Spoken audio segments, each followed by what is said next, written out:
Hello dear friends, तो मैं हूं आरती। संस्कृति आईएएस यूट्यूब चैनल पे आप सभी का स्वागत है। मैं हाजिर हूं एक नए विषय को लेकर के।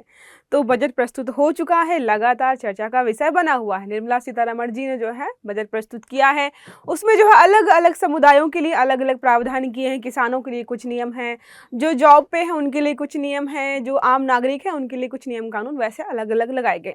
आज हम बात करेंगे कि महिलाओं को बजट में आखिरकार क्या मिला है, क्योंकि भाई महिलाएं, जैसे रिसर्च लगातार आ रही है, उसमें ये बोला जा रहा है कि महिलाएं जो है वोटिंग में अच्छा खासा पार्टिसिपेट कर रही हैं, इकोनॉमी में भी पार्टिसिपेशन उनका अच्छा खासा है। तो क्या उनको जो है ध्यान में रखकर बजट में कोई चीज़ें जो है आवंटित की गई हैं, या उनके फायदे के लिए कोई योजनाएं वगैरह या कुछ भी जो है करने का प्रयास किया गया है। तो आज हम इस आर्टिकल के माध्यम से समझेंगे कि 2025 के बजट में आखिरकार महिलाओं के लिए जो हमारे वित्त मंत्री हैं उन्होंने क्या प्रस्ताव या क्या फायदे यहाँ पर जो है दिखाए हैं। देखिए, लिखा बजट 2025 निर्मला सीतारमण ने महिलाओं को क्या कुछ दिया। अब देखेंगे भाई उन्होंने क्या कुछ दिया है, क्योंकि महिलाओं को मिलना ही चाहिए। जैसे इकोनॉमी में बहुत बार हम पढ़ते हैं ना कि अगर बचत जितनी महिलाएं करती हैं, उनका इकोनॉमी में पार्टिसिपेशन अच्छा हो तो हमारी इकोनॉमी और अच्छे से ग्रो करेगी।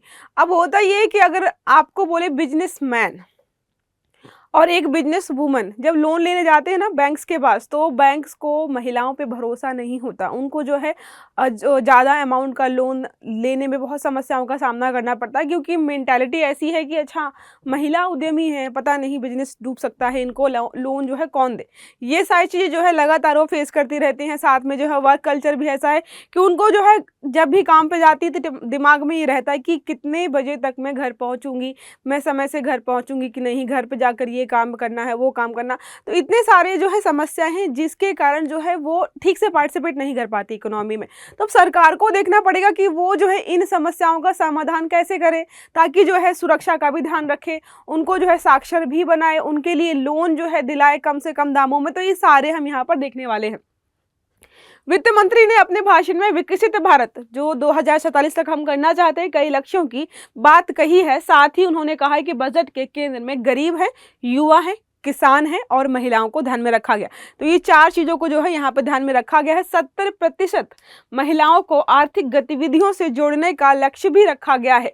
अब लेकिन सवाल ये है कि क्या मतलब आपने लिखवा तो दिया, ठीक है 70% महिलाओं को जो है आर्थिक गतिविधियों में जोड़ेंगे, लेकिन जोड़ेंगे कैसे? आखिरकार क्या नियम कानून योजना आप लेकर के आने वाली है? देखिए क्या लिखा है, महिला उद्यमिता को बढ़ावा। उद्यमिता को बढ़ावा कैसे देंगे? अगर वो उद्यमी बनना चाहती हैं, उन्हें लोन चाहिए तो सरकार उन्हें लोन देगी। देखिए लिखा 5 लाख महिला SC/ST उद्यमियों के लिए अगले 5 वर्षों में 2 करोड़ रुपए तक के टर्म लोन की व्यवस्था की जाएगी। तो क्या है, आप जो है 2 करोड़ तक का लोन जो है ले सकते हैं 5 वर्षों में। ये सारी जो है सुविधाएं दी जाए ताकि कोई भी अगर बिजनेस स्टार्ट करना चाहता है तो वो कर पाए।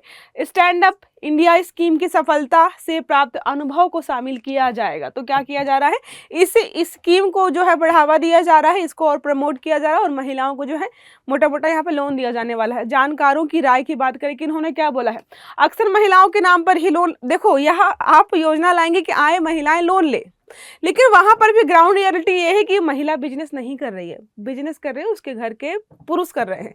इसका जो है ये लूप होल होता है कि हमें दिखता कुछ और है। हमें डाटा में दिखेगा कि जो है देश की 40% महिलाएं जो है लोन के माध्यम से ये करके उद्यम चला रही हैं।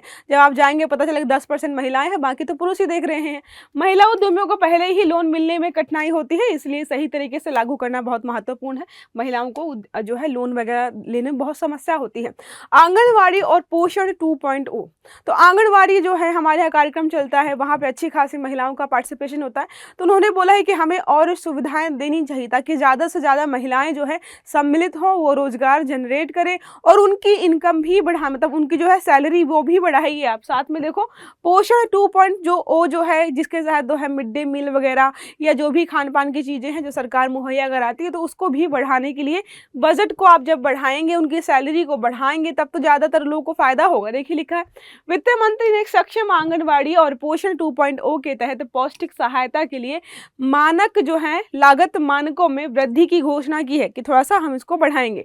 इस योजना से 8 करोड़ बच्चों को, 1 करोड़ गर्भवती महिलाओं को और स्तनपान कराने वाली महिलाओं को यहाँ पर बेनिफिट होगा या आहार मिलेगा। अब देखो बात करें अगर जो है सक्षम आंगनबाड़ी और पोषण 2.0 क्या है, तो दिशा निर्देश जारी करता है कौन, हमारा महिला एवं बाल विकास मंत्रालय। अगर बात करें तो एकीकृत पोषण सहायता कार्यक्रम है, ये कार्यान्वयन जो है 15वें वित्त आयोग की अबोध में जो है 2021 से 25-26 तक के लिए किया गया है। उद्देश्य क्या है, देश में मानव पूंजी विकास में योगदान। अब आपको लग रहा होगा इससे कैसे होगा, अब जब है आप जो है महिलाओं को अच्छा आहार देंगे, बच्चों को अच्छा आहार देंगे, तो कहीं ना कहीं तो पार्टिसिपेट करेंगे हमारी अर्थव्यवस्था में, तो एक तरीके से मानव पूंजी का निर्माण हमारा अच्छा हो पाएगा। कुपोषण को चुनौतियों का सामना भी हम कर रहे हैं तो उनका समाधान हो पाएगा। साथ में है स्थायी स्वास्थ्य और कल्याण के लिए पोषण जागरूकता भी बढ़ाई जाएगी। तो ये सारे बेनिफिट्स होने वाले हैं। अब पीआईबी के एक आंकड़े के अनुसार जो है बताया गया है कि 31 दिसंबर 2023 तक देश में 13,48,135 आंगनवाड़ी कार्यकर्ता हैं और 10,23,000 आंगनवाड़ी सहायिकाएं हैं। इतने लोगों को रोजगार जो है यहाँ पर मिल रहा है। और हमारे मंत्रालय ने जो है पालना योजना भी शुरू की थी, जिसके तहत जो है पूरे भारत में 17,000 जो है शिशु गृह स्थापित किए गए हैं। अब इनको जो है बोला गया कि आप बजट बढ़ाइए और ज़्यादा से ज़्यादा शिशु गृहों की स्थापना कीजिए। शिशु गृह जो है खासकर उस चीज़ के लिए हैं, जैसे कोई महिला है, अब उसका बच्चा है 2 महीने का, 3 महीने का, अब वो जो है कार्यस्थल पर लेकर के जाएगी तो अपनी जहाँ पे बैठी है वहाँ पर तो बिठा सकती नहीं है, अदरवाइज जो है काम करने में असुविधा होगी। अगर घर पर रहती है तो उसका काम छूट जाएगा। तो पालन गृह जो है, पालना गृह बनाए गए थे कि जो है वहाँ पर 2-4 कर्मी लगाने पड़ते हैं, सरकार हो चाहे प्राइवेट संस्थान हो। अब बच्चों को जो है वहाँ रखा जाता है, वो दिन भर वहाँ सोते हैं, खाते हैं, पीते हैं, उनकी केयर की जाती ताकि महिलाएं जो हैं अपना काम कर पाएं, क्योंकि जिम्मेदारी बच्चों की किस पे होती है, महिलाओं पे ही डालते हैं। महिलाओं के लिए कैश ट्रांसफर योजनाएं भी बनाई गई हैं। अब देखो आप दिल्ली का चुनाव देख रहे हो, सारी जो है राज्य सरकार, मतलब राज्य सरकार के अलग अलग जो पार्टियां हैं, राजनीतिक दल हैं, वो बोल रहे हैं हम जीतेंगे तो आपको 2,500 महीना देंगे, 2,000 महीने देंगे महिलाओं के लिए, खासकर महिलाओं के लिए। लेकिन अगर आप ध्यान दें तो ये राज्य के चुनाव है, दिल्ली राज्य के चुनाव हो रहे हैं, तो इसका मतलब है ऐसी योजनाएं सिर्फ राज्य सरकारें ही लागू करती हैं। तो यहाँ पर बोला गया कि केंद्र सरकार को भी ऐसी कोई योजना लागू करनी चाहिए बजट के माध्यम से कि आप महिलाओं को जो है इतने इतने रुपए देंगे। आप बजट में ऐसी चीजें क्यों नहीं लेकर के आ रहे हो? अगर राज्य सरकारें कर सकती हैं, उनके पास फंड्स की इतनी कमी होती है, तो केंद्र सरकार के पास तो फंड्स ज्यादा होते हैं, वो क्यों नहीं कर सकती हैं? उनको भी करना चाहिए। ये चीज यहाँ पर जो है रखी गई है। महिलाओं की वर्कफोर्स में हिस्सेदारी, मतलब जो है कार्यशील जो जनसंख्या होती है उसमें हम चाहते हैं कि महिलाओं का पार्टिसिपेशन बढ़े। इसके लिए देखिए क्या लिखा, वित्त मंत्री ने इस बजट में 2047 तक हम विकसित भारत बनना चाहते हैं, महिलाओं का महत्वपूर्ण योगदान माना गया। जाहिर सी बात है, लगभग 50% आबादी महिलाओं की है। अगर वो पार्टिसिपेट नहीं करेगी अर्थव्यवस्था में तो फिर विकास थोड़ा सा मुश्किल हो जाएगा। विशेषज्ञों का कहना है कि भारत की महिलाओं की वर्कफोर्स में हिस्सेदारी अभी 41.7% है, जो कि वैश्विक जो औसत है उससे कम है। तो आपको एक उत्तर जो है कमेंट बॉक्स में देना है कि वैश्विक महिलाओं की जो काम में हिस्सेदारी है वो कितनी है। हमारे भारत की तो 41.7%, मतलब कि 100 में से अगर 100 लोग काम कर रहे हैं तो 41.7% ही महिलाएं जा रही हैं, बाकी जो है सारे पुरुष। तो 50-50 अभी भी नहीं है। मध्यम वर्गीय महिलाओं के लिए जो है टैक्स रहा, तो जो बोला गया है 12 लाख तक के रुपए में कोई टैक्स नहीं लगेगा, इनकम टैक्स नहीं लगेगा। तो उससे बोला रहा है कि मध्यम वर्गीय महिलाओं को जो है थोड़ा सा फायदा होने वाला है, क्योंकि टैक्स बचेगा तो वो कहीं ना कहीं जो उसको जो है यूटिलाइज करेंगे या इन्वेस्ट करेंगे। अब यहाँ पे मोस्ट इंपॉर्टेंट चीज बोली गई है डिजिटल स्किल्स और सेफ्टी।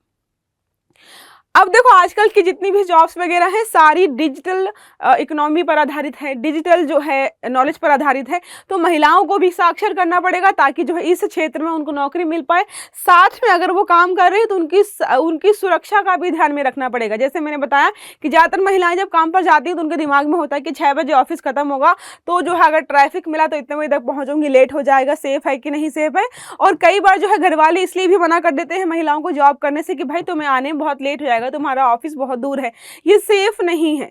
ये लास्ट सेंटेंस होता है कि ये सेफ नहीं है। तो इसको बोला गया कि जब ये सब ध्यान रखा जाएगा सरकार के द्वारा तो महिलाएं जो है ज़्यादा से ज़्यादा जॉब्स वगैरह में या वर्कफोर्स के रूप में यहाँ पर काम कर पाएंगे। देखिए लिखा यहाँ पर 2 स्कीम्स भी लाई गई थी, सबल स्कीम और सामर्थ्य स्कीम। ये दोनों ही स्कीम जो है महिलाओं की सुरक्षा से संबंधित थी। 1 स्टॉप सेंटर्स बनाए गए थे कि आपको कोई भी मतलब कोई भी शिकायत है, आप जा कर के यहाँ पर शिकायत कर सकते हो कि आपके साथ ये समस्या हो रही है। 630 करोड़ रुपए आवंटित किए गए हैं, पिछली बार भी इतने ही किए गए थे, इतनी बार भी किए गए। इसका मतलब है कि इनको थोड़ा सा बजट बढ़ाने की जरूरत थी, जो कि सरकार के द्वारा इस पे तो फिलहाल नहीं किया गया है। और जितनी भी हमने योजनाएं अभी तक पढ़ा है, जितना भी कि मिड डे मील हो गया या जो पोषण 2.0 हो गया, वर्कफोर्स, मतलब यहाँ पे बोला तो बहुत कुछ गया है, लेकिन सिर्फ और सिर्फ उसी में है कि लोन में थोड़ी सुविधा दी गई है और जो इनकम टैक्स वाला 12 लाख तक का स्लैब जो फ्री ऑफ टैक्स कर दिया गया है। तो कुछ कुछ बेनिफिट्स महिलाओं को होने वाले हैं। अब देखा अगर बात करें सबल स्कीम या संबल स्कीम के बारे में, मुख्य उद्देश्य है महिला सुरक्षा और उनके अधिकारों की रक्षा करना। इसके लिए लॉन्च किया गया था। इस स्कीम के तहत महिलाओं को आर्थिक और मानसिक सहायता प्रदान की जाती है। विशेष रूप से घरेलू हिंसा से पीड़ित महिलाओं के लिए सहायता यहाँ पर शामिल है। सेम ऐसा ही है, महिलाओं को आर्थिक रूप से सशक्त बनाने के लिए ये योजना शुरू की गई थी ताकि महिलाएं उद्यमी बने, स्वरोजगार जो है जनरेट करें, स्वरोजगार बने, मतलब जो है चीज़ों को जो है बढ़ाने का प्रयास किया गया था। साथ में जो है यहाँ पे प्रशिक्षण भी सरकार दे रही थी और वित्तीय सहायता भी यहाँ पर मिल रही थी ताकि अपनी पहचान बना सकें और आर्थिक रूप से आत्मनिर्भर हो सके। अब देखो अगर कोई महिला जो है ऑफिस जाके जॉब नहीं कर सकती है तो एटलीस्ट सरकार को या उसके घर वालों को, खासकर सरकार को, घर वाले तो बाद में आते हैं, ठीक है, सरकार की हम बात करें, सरकार को कुछ ऐसे नई स्कीम्स या नई योजनाएं लेकर आनी चाहिए ताकि महिलाएं घर पर भी कोई ना कोई काम कर पाएं, वो रोजगार जो है जनरेट कर पाएं या इनकम जनरेट कर पाएं। कुछ ना कुछ ऐसा उनको करना चाहिए और ये काम क्या है, किसका है, सरकार का है। तो ये रहा छोटा सा आर्टिकल जिसमें हमने पढ़ा बजट 2025 में महिलाओं के लिए हमारी वित्त मंत्री ने क्या क्या प्रावधान किए हैं, क्या बेनिफिशियल है, मतलब फायदेमंद कोई योजना यहाँ पे लागू की गई। तो 1-2 दिख रही है हमें कि हाँ लोन मिल सकता है और अच्छी खासी मात्रा में मिलेगा आपको। उसके साथ जो है इनकम टैक्स स्लैब में जो छूट मिली है, पालना गृहों की संख्या शायद सरकार बढ़ा दे, आंगनवाड़ी कार्यकर्ताओं की शायद संख्या बढ़ा दे तो बेटर हो जाएगा, और जॉब्स वगैरह में प्रशिक्षण वगैरह डिजिटल वाले क्षेत्र में दे देती है। तो ये सारी चीज़ें अगर होती हैं तो सुधार और भी बढ़िया होगा। ये हमारा आज का आर्टिकल यहीं पे खत्म होता है। आई होप आपको आर्टिकल समझ में आया होगा। तो क्लास अच्छी लगी है तो लाइक करिएगा, चैनल को सब्सक्राइब करिएगा, बेल आइकन दबाना मत भूलिएगा और हमसे जुड़े रहेगा, अच्छे से पढ़िएगा। Have a good day, thank you.